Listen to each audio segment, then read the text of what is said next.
Welcome to The State of Us. Beyond mainstream cable news and party lines, with a millennial and a boomer, The State of Us pushes past the noise and uncovers all the issues that matter. Here's your host, Justin T. Weller. Just a few years ago, Europe's leaders started to warm to the idea of China, yes, China, as a somewhat responsible global power. China's leader at the time was talking about the possibility of expanding free trade and the value of investing in climate change. Things were looking up for the rest of the world in regards to China, but they look a little different today. In the midst of COVID-19 and China's continued authoritarian crackdowns, both Americans and Europeans need to be paying attention. And yes, we're also talking to the Bradleys of the world. Everybody, whether or not you like international relations, needs to understand how China has been getting a harder tone recently, Lance, taking a slightly stronger approach on certain things. And it plays a real role, not only in how we deal with what China does, but also how the rest of the world looks at how America is dealing with China and what that means for our relationships around the globe. That's what we're going to be looking at today. We'll talk about Europe's changing position on China and their changing position on the United States. And we'll also look at it from the United States perspective. But of course, we couldn't begin a conversation on China and international politics without TrueChat senior historian and an educator of more than 30 years. Here is your friendly redneck liberal, Lance Jackson. Well, why should you care? And that is, think of all the things that the United States receives, all the items we receive from China, and whether there's a trade war or not. And then the relationship that we've had historically with Europe. And then we don't even mention how Russia is playing to come back as a world power.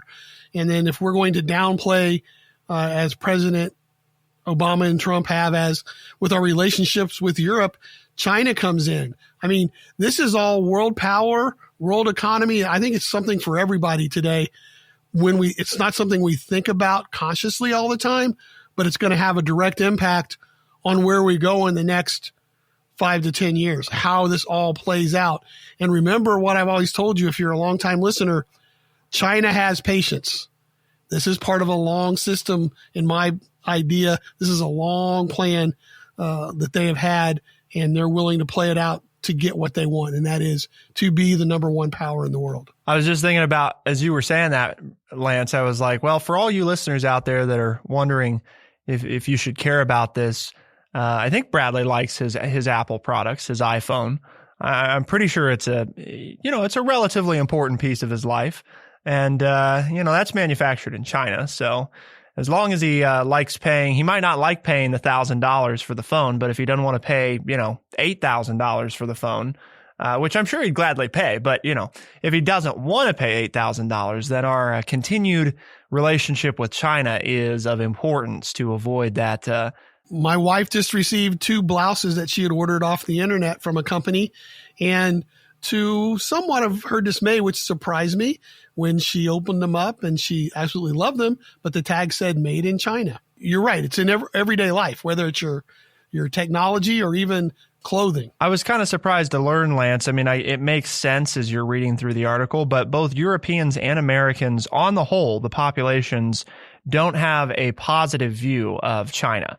And that's across demographics as well. It's just a slightly more negative toward the country, I guess. It'd be interesting to see the breakdown of, does that include its people or just the country as a whole and how it practices? But if you're in European countries and American, but European specifically, China remains vital to those economies.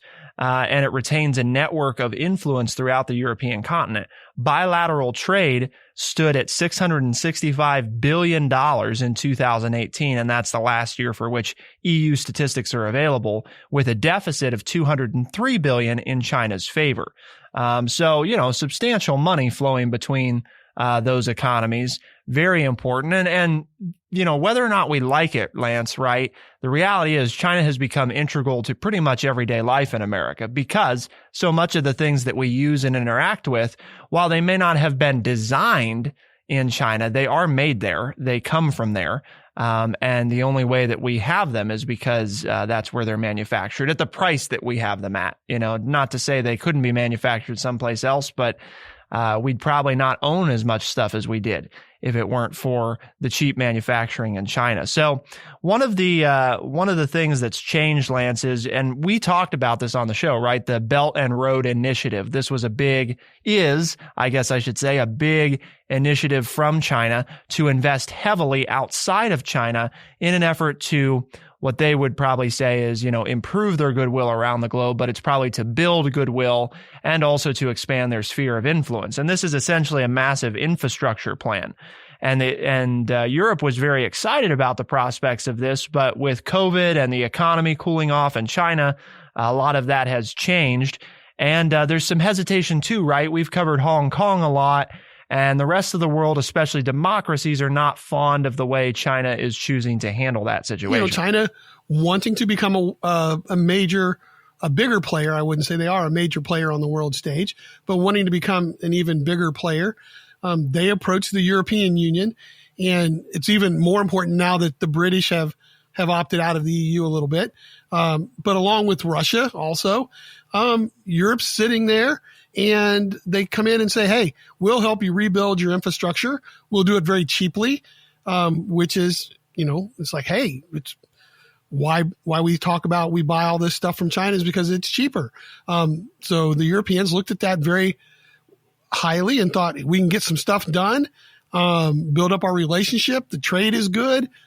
And what's interesting too, and we'll talk about it later, at the same time, the United States has started pulling out of Europe. And so then you're the Europeans, you're like, well, where are we going to get our stuff? And so now China offers this up, but then with everything else, there's strings attached. And we know that even though these Chinese companies are portrayed, some of them as independent from the government, they're really not.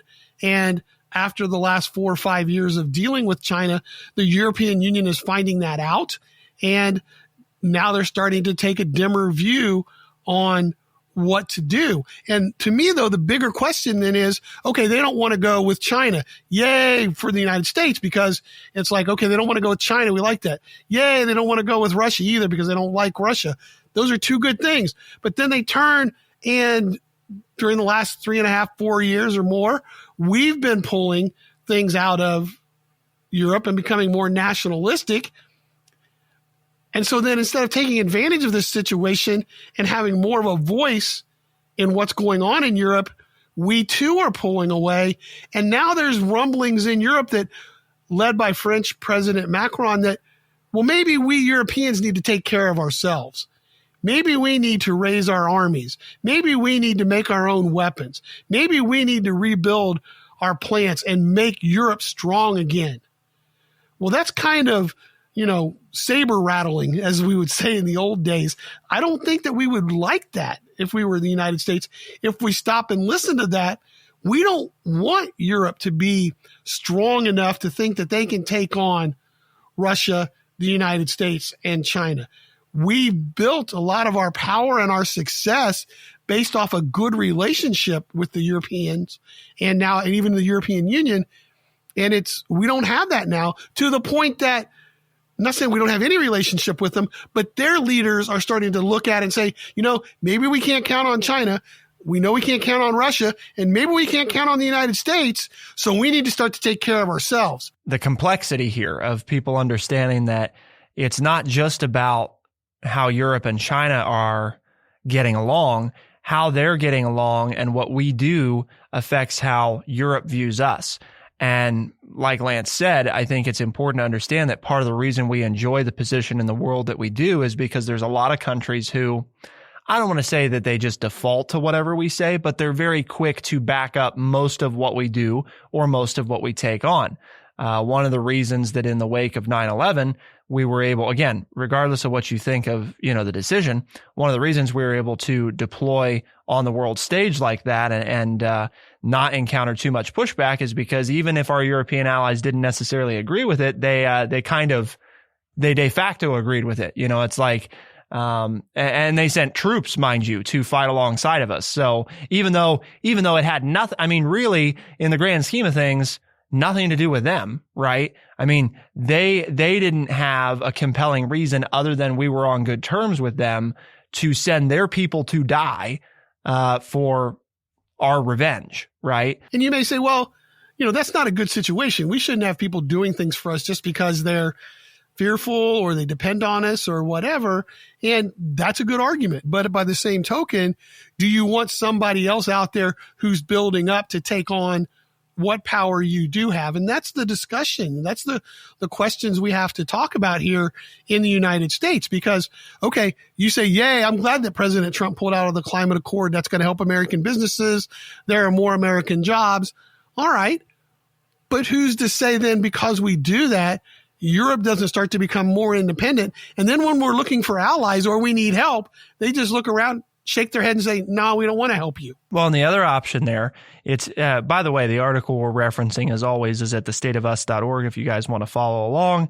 I've actually quoted it a couple times. I forgot to mention that. So apologies to the Wall Street Journal article, which is pretty good. I mean, it does a nice job of covering this. The one thing it doesn't spend a lot of time on, but it does mention, is that one of the other choices that some European leaders are looking into is fostering better relations with Russia.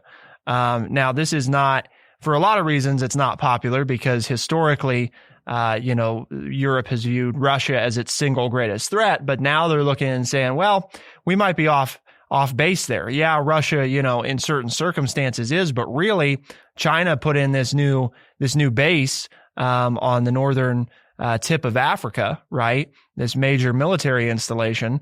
And, so from a military standpoint, they might be more of a threat. And from an economic standpoint, they're definitely more of a threat. So it's this whole kind of waking up to, we've been distracted with Russia, which probably isn't the threat that we thought it was, and distracted with Britain departing the European Union. And so we haven't really been paying attention to the fact that China's over here doing what China always does, which is quietly and slowly creep in, right, and make their inroads. And before you know it, they're in a position where there's not a lot you can do. And so I think that's part of what's important for people to understand is, like you said, Lance, if it's not us, it will be somebody else, either by their choice or because they don't have any choice at all. It'll either become China, because they get themselves into a situation where that's the only choice left, or they do it themselves, or they go at it themselves and they try to pull in Russia, which from our standpoints, is probably not what we're after. So we have to take a look at the United States has some interesting policies right now that differ substantially from what Europe not only is doing, but also what they would like to see. And so that's what we're going to take a look at coming up. What's the United States situation in all of this? Where do we go from here? How are we responding to what's going on in the world? To find out, keep it here on The State of Us, and we'll be right back.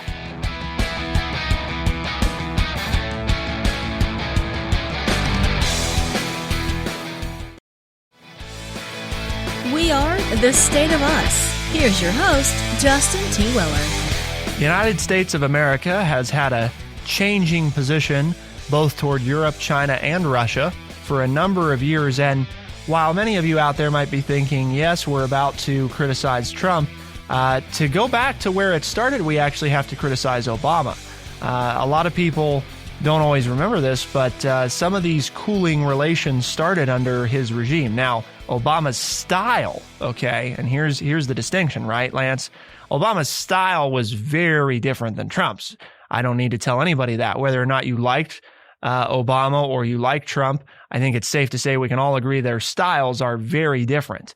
However, the approach to not necessarily putting as much value on Europe. I mean, I remember, Lance, Obama was criticized for that, on a number of occasions, and also the cooling relations with China. And in Trump's case, it's been kind of this interesting dichotomy here where there's times where he says nice things about China, but then like with COVID, the minute that there's something that you can blame China for, and again, regardless of whether or not there's merit to it, just for sake of argument here, we're not talking about that portion of it. he's quick to call them out on certain things. So it's kind of this interesting, and I think that's a reflection of the style difference and the trade war, right? Is it paying off? Well, Lance pointed out that China has increased agricultural purchases from the U.S. by 30%. And that was, when did that come out, Lance? Was that March or May? That was, no, that was actually a May article. The article we're referencing for the main part of the show was from end of February, 1st of March. And then there was an update in a May article where the president was complaining about, China and the virus and the WHO and pulling out or threatening to pull out of the WHO because of the Chinese influence on their findings.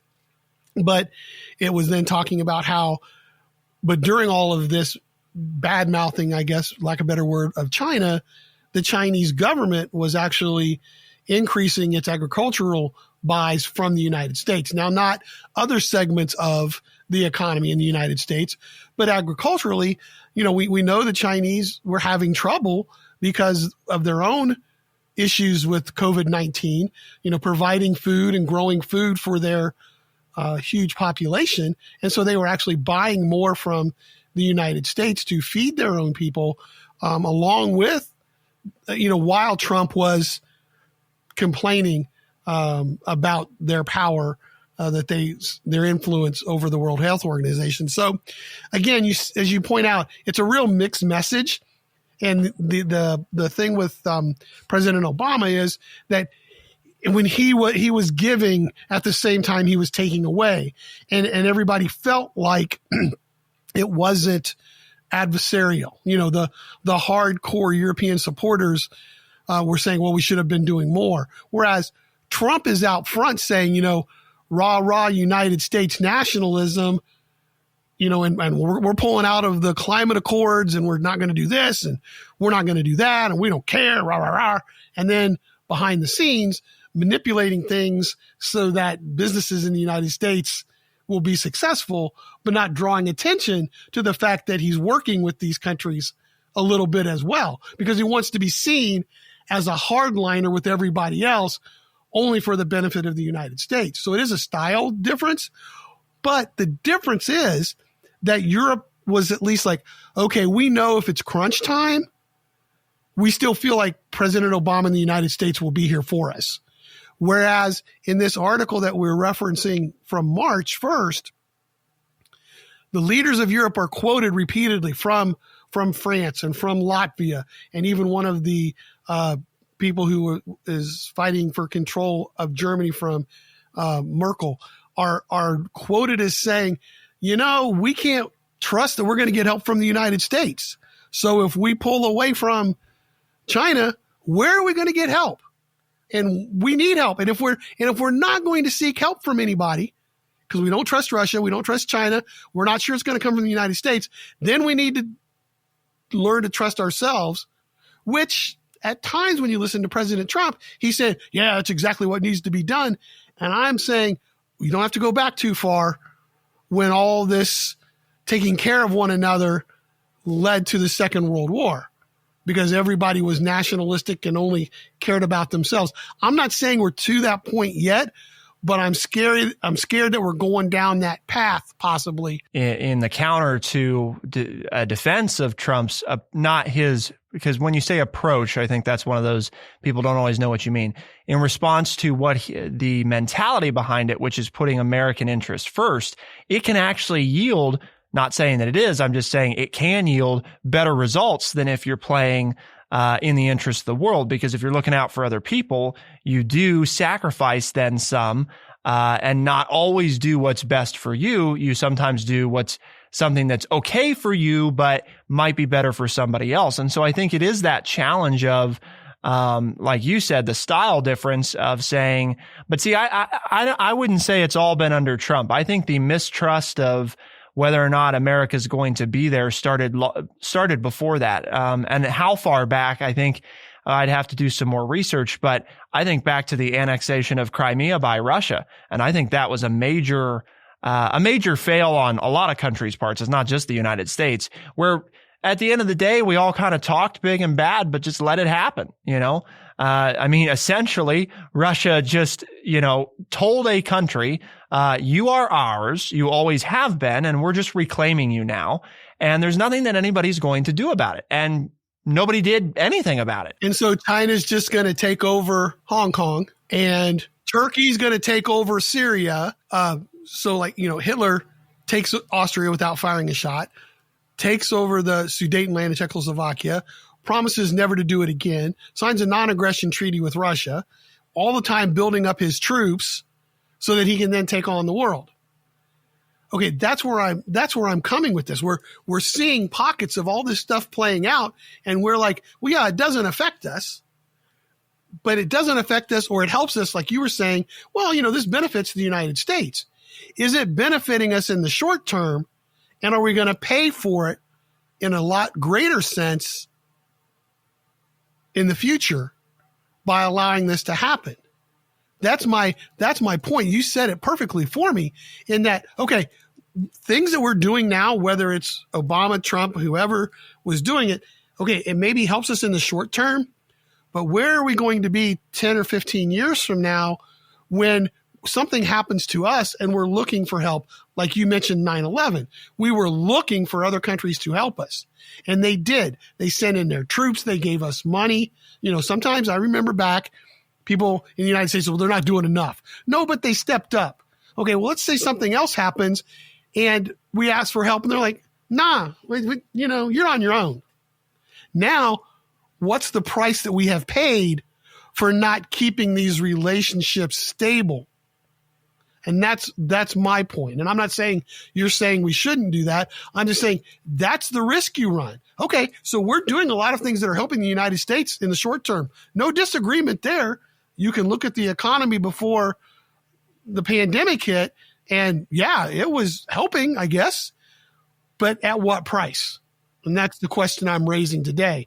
At what price for the United States and for the instability of world relations?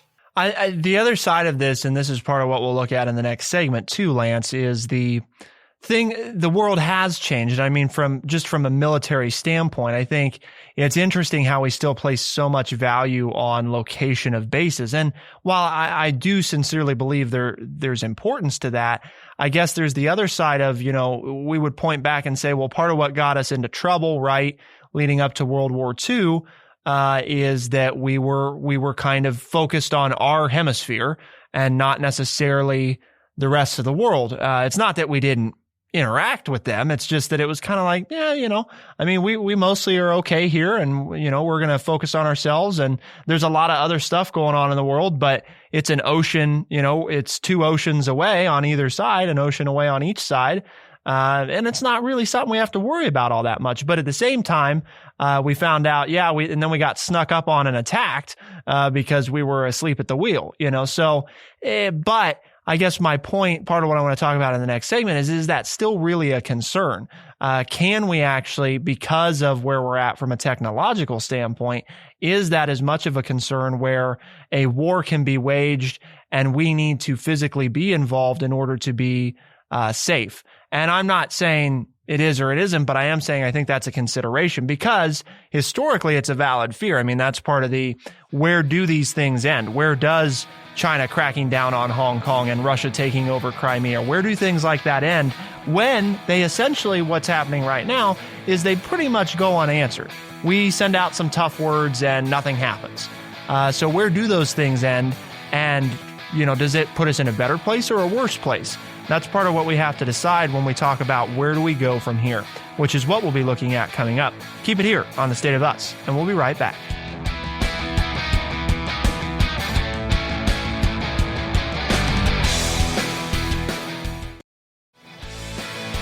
We are The State of Us. Here's your host, Justin T. Weller. Europeans and Americans need to be paying attention to Russia and China. At least that's what Lance and I would contend.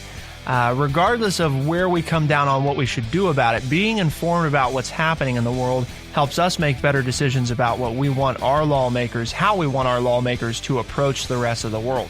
I think part of what happens, Lance, when we talk about international relations is people assume that they need to become the experts. And I don't think that's it at all. I think they have to decide what type of mentality What type of leaders do you want? What is their approach to world relations? And then you can rely on others to do the fine tuning and have the professionals that understand the background of these areas. Because as you and I have talked about, it's complicated. The United States has a relatively short history in comparison to most other countries in the world. And there's a lot that goes into the relations in all these different parts of the world. So it's not reasonable to ask everyday Americans to be an expert on international relations. And I don't think they need to be. They do have to decide, generally speaking, do you want us to have a hands-off approach? Or do you want us to have a hands-on approach? And if you want us to have a hands-on approach, what does that look like? Is it only from an economy standpoint? Is it from a military standpoint? Is it from a human rights standpoint? Those are some of the decisions I think are important for people to make. And so in this segment, Lance, that's what we get to talk about a little bit is what should the approach be, right? We've kind of shared what the state of things are, but where do we go from here? Because we've tried different things in the past, but will they play out the same today? And that's kind of the question I posed at the end of segment 2. And I think none of us know, right? I mean, this is Lance and I are going to be giving you our best guess, but we don't have the crystal ball. So understand that we're not saying this is a definitive thing. It's just kind of here's what we believe based on the information that's available. But from a personal standpoint, if you have an issue with another individual, and you decide to just let that issue roll and it's going to work out, it's not going to cause me any problems, almost always it does cause a problem. And the problem or the issue between you and that individual ramps up and is bigger when you finally have to deal with it than if you had dealt with it in the beginning. That's my point here, is that I think your rationale is, okay, we don't have to have military bases anywhere anymore because we have nuclear power, we have jets, we have nuclear submarines. We can get to anywhere in the world with weapons of mass destruction anytime we want. My concern becomes, okay, so this is a fight between the European Union and Russia, or the European Union and China. I don't want to sit back and be, quote, an innocent bystander. Because my opinion is that eventually we'll be dragged into the issue. I would rather have a voice in the situation. Doesn't mean that I can stop it, but I would rather be in constant contact with these people and talking to them and working with them rather than just isolating, which seems to be the direction that I hear a lot of my fellow citizens going right now. Because when we isolate and say, you know what? I just don't want to deal with it now, or this problem doesn't affect me. There's scuttlebutt in the office and I don't want to deal with it. I found out in my working history, it almost always ends up involving me. And somebody's asking me to pick sides. Somebody's, well, you didn't speak up, so you must be with them. And I get dragged into it. And I would rather have some control over what I'm having to deal with than just being dragged into it by outsiders. And I guess that's the best analogy I can give as to where I think we ought to be as a nation. Because let's face it, there will be issues, right? I mean, whether China gets what they want or not, there's going to be issues. Whether Russia gets what they want, there's going to be issues. Whether the United States gets what we want or not, there's going to be issues between all of us trying to get along here on this earth. When you start looking at how much is out there, how much is available, and how much we want to control it. And, how much Bradley and my wife want to keep getting cheap goods from these different places in the world, it's going to affect us. And so would you rather be involved in those decisions or somewhat involved, or just sit back and take whatever they say and then end up having to get involved when it gets too bad? That's my take on things. Part of people's distaste is they've seen us get involved in a lot of conflicts they don't understand the end goal of, right? And again, without judging the conflicts each on their own merit, because that, would be multiple shows all on its own. I think part of the disconnect here, part of what I struggle with is the I believe sincerely that America should be involved on the world stage. And that's why, from a personal standpoint, do I think we need the number of military bases we have? No, because I think we spend a lot of money duplicating efforts in certain areas that aren't necessary. At the same time, I think there's an inherent value to those bases because it gives us that physical presence. It shows people we're here, right? So I think that's where you get into one of those difficult situations where, from a strategic standpoint, from a simple, if there was an armed conflict, do we need this? But it's not always that simple. And at the same time, speaking of armed conflicts, I think it's important to mention to people too, my hesitation continues to be that I don't get the sense that when Americans say we should be involved in world issues, that they're ready to be involved in world issues. They want to have a say without doing anything about that say. And that's where I think you see part of the population recoiling is in the, we had our say and then it didn't, they didn't do what we wanted. So we're not prepared to do anything more than that. And to me, that's the problem. I would rather figure out a way to be secure on our own, right? Or to be involved, but not to try to do this thing which you can't do effectively, which is to do this fence sitting where it's, we're involved when it doesn't require anything of us other than our words, And at some point, your words quit mattering. The only reason that our words mattered in the first place is because people knew that if they didn't do what we said, or if they didn't take our words seriously, we would make them take it seriously. We would just force them to do what we wanted. And that's not always by force, but frequently it is. That's why we've been at war for about 90% of our history. We've been involved in armed conflicts. That's part of why we are the world power, is because historically we have not been afraid to deploy our forces and our military superiority around the world. Whether or not that's the best strategy, that's not what I'm contending. I'm saying we need to choose one of those, because while Lance and the audience knows I'm not big on the either or decisions, most of the time I think you can have something in between. I don't think that's the case here, because at some point, if people know that you're never going to do anything about what you say, and again, I know sanctions and, diplomatic penalties, and I'm sorry, I just don't count that, because they're not really doing anything. Russia and China, we've done that to them for years, and it pretty much never phases them. The trade wars may be the closest thing, probably the most severe version of something like that, where you say, okay, everything that's coming out of your country, we're going to do this much on. And we have seen, to Trump's credit, again, whether or not you like the policy, we have seen some movement as a result of that. Do we like the movement? Is it what we're after?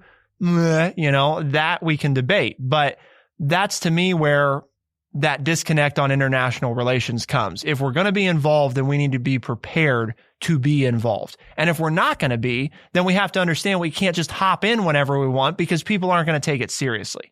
And that's the mindset I think that people have to most debate in their heads. You have to start there. Which of those do you really want? Because that's part of why the rest of the world is struggling with where we're at right now. I would agree with a lot of that, except the diplomatic immunity and the sanctions and all that kind of stuff, because that paints the picture of who you are and what you stand for. While it may not have a direct effect, it makes you look better in the eyes of the people that you're going to go back to get support. I think it gives you more leverage when then you go for the big issues. So while I don't disagree that it's not going to solve the problem, I think it's important to do those things, because it just makes you look like somebody the rest of the world will support. And when you need something, right, but you need that so that you're not, as you say, you're not just going to ask for help when you're in dire straits. It's like if you're making me aware of that you're struggling, and then you knock on my door and say, hey, I need $20 to help pay the electric bill so they don't shut off my lights. Okay, I know you're in trouble. I know what you've done. I know you've been working 3 different jobs and that you got laid off and blah, blah, blah, because you've shared that with me. So I have $20 extra and I help you out because you've made me aware. I think we're doing some stuff behind the scenes to keep some of those doors open. Some of them I think are a little shaky. But But that's the problem, is there's not that transparency. And so then it's really hard for those of us then to support what's going on, because there's not the transparency that we need to be able to support it. And so that therein lies, I think, part of the problem. And then if there's not transparency, how do the people in the rest of the world know what's going on? And then how do they know who to befriend and be helpful with? And so then they start to reach out to these people that I don't think we should be being friendly with. And again, that's my opinion. So, for what it's worth, you kind of got to be a little transparent, I think, to get people. You have to tell them something. You just can't be doing everything secretly, even though I'm aware enough to know that there's a lot that goes on behind closed doors to get things done. But you have to release some of it transparently of what's going on, be it in, diplomatic problems or economic sanctions. You've got to let some of that come out so that people can then form a better judgment, rather than just say, you know what, we're in this on our own, so we better get ready to defend ourselves. I think it's as you were talking, it made me think about where I was saying when we said things that used to matter more, part of the backing it up by knowing that you're going to take real action is that sanctions and expelling diplomats used to mean more to other countries, because they knew it's like a traffic light, right? They had the green light. Now they're getting the yellow light, and we're going to get the red light here if we don't, this is our warning to slow down. Now it's not. And I guess that was more of my point. Maybe I didn't articulate it very well, is that it's not a warning anymore, because it's like, well, that's all they're going to do. So, it does have the value, though. And I do agree with that. It's an important value, that it still communicates and shows the world where you are on issues. I just think we're missing that follow through component, which means that where we say we are is going to continue to matter less if we don't show people that we're still willing, that we believe enough in what we're doing to back that up, to really back it up, and that's where I think we get into that trouble. And part of the situation that we're in now is nobody likes to call people out, right? And to do the hard thing, but sometimes the hard thing's the right thing. And speaking of transparency and doing what's right, Lance, that's part of why we're having this conversation today, right? It's not the most exciting and sexy issue to talk about, but it's certainly important. I was just thinking while you were talking, this is just what we do. It's not something that you probably was on number one in your thought process for today, but it's going to affect us. It is affecting us, and it will affect us. And that's what we're trying to do here at True Chat, with our mission statement, to educate people by providing honest, open, and respectful conversations. You don't have to agree with us. We're just trying to get the conversation started, because it is back there. It is affecting you. It's maybe not in the forefront. It's not in your face, but how do you feel about this and what's going on? And you don't have to agree with us. We're just trying to get it out there so people can talk about it, so we can agree and we can find a common ground that we can all support and move forward. If your friends are listening or you listen and you like it, tell your friends to listen. And, you can pick us up on Stitcher, Apple Podcast, my personal favorite, Spotify, and anywhere else fine podcasts are found. For the State of Us on True Chat in Urbana, Ohio, I'm Justin T. Weller. I'm Lance Jackson. Special thanks to our producer, Bradley Butch, and thank you all for tuning in. We'll see you next time. Be the change.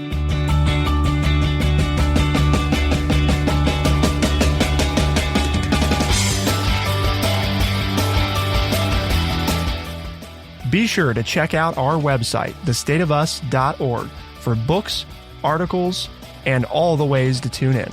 thestateofus.org.